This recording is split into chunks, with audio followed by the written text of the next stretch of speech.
ఈ బేతాళులు ఎవరికి సహాయకులు అంటే కాళికాదేవికి హెల్పర్స్, కాళికాదేవికి అనుచరులు అన్నమాట. ఇప్పుడు కామాఖ్య కాళి ఉంది. కామాఖ్య కాళి అనుచరుడు ఎవరు? అగ్నిబేతాళుడు, అంటే మండుతూ ఉంటాడనమాట ఆయన.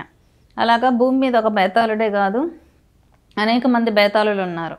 వీళ్ళని శివగణాలు అని కూడా అంటారన్నమాట. కాబట్టి బేతాళుడు అంటే ఎవరో కాదు, అమ్మవారి యొక్క తమ్ముడు స్వరూపంగానే భావిస్తూ ఉంటారు. ముఖ్యంగా అమ్మవారు కాళికాదేవి యుద్ధం చేస్తుంది ఎవరిని? రక్తబీజుడిని చంపేటప్పుడు. రక్తబీజుడికి వరం ఉంటుందన్నమాట, నా రక్తపు బొట్టు నేల రాలితే మళ్ళీ అనేక మంది రక్తబీజులు ఉద్భవించాలి అని. అప్పుడు అమ్మవారికి బాగా కోపం వస్తుంది. ఎంతసేపు సంహరిస్తుంటే కూడా మళ్ళీ మళ్ళీ బ్లడ్ కింద పడి మళ్ళీ ఇంకో రక్తబీజుడు ఉద్భవించేవాడు అన్నమాట.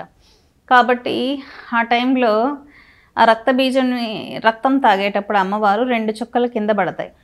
2 చుక్కలు కింద పడినప్పుడు ఈ బేతాళుడు అనేవాడు ఆ రక్తాన్ని స్వీకరిస్తాడనమాట. రక్త సంబంధం కాబట్టి అమ్మవారికి తమ్ముడు అంటారు.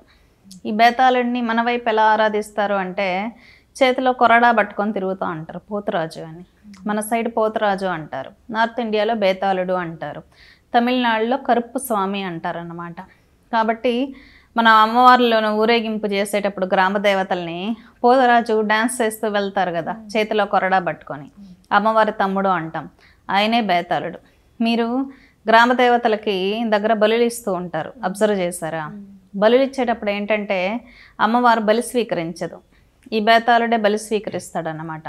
ఇప్పుడు ఎవరి మీదన్నా గ్రామం మీద క్షుద్రం చేశారనుకోండి, ఆ క్షుద్రం క్లియర్ చేయడం కోసం అమ్మవారి దగ్గర బలి ఇచ్చినప్పుడు ఈ బేతాళుడు అక్కడున్న కోడినో మేకనో రక్తాన్ని స్వీకరించి చెడు చేసే ఆత్మని, చేతిలో కొరడా ఉంటుంది కదా, ఆ కొరడా వేసి లాక్కొని అమ్మవారి దగ్గరికి తీసుకొస్తాడనమాట పంచాయతీకి.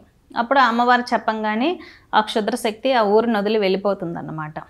కాబట్టి జాతర సమయంలో బలులు అనేది బేతాళుడికి, పోతురాజుకి వెళ్తాయి, అమ్మవారికి పరమాన్నం పెడతారు. కాబట్టి గ్రామదేవతల బలిని స్వీకరించేది ఈ బేతాళుడే అన్నమాట. బేతాళుడు అంటే ఎవరంటే మంచి చేస్తాడు, అంటే అమ్మవారికి సహచరుడుగా మారి మంచి చేస్తూ ఉంటాడు అన్నమాట. కాబట్టి ఈ బేతాళుడు అనే సబ్జెక్ట్ ఇక్కడి నుంచి వచ్చింది. బేతాళుడు అంటే మంచి చేసేవాడే అని అర్థం.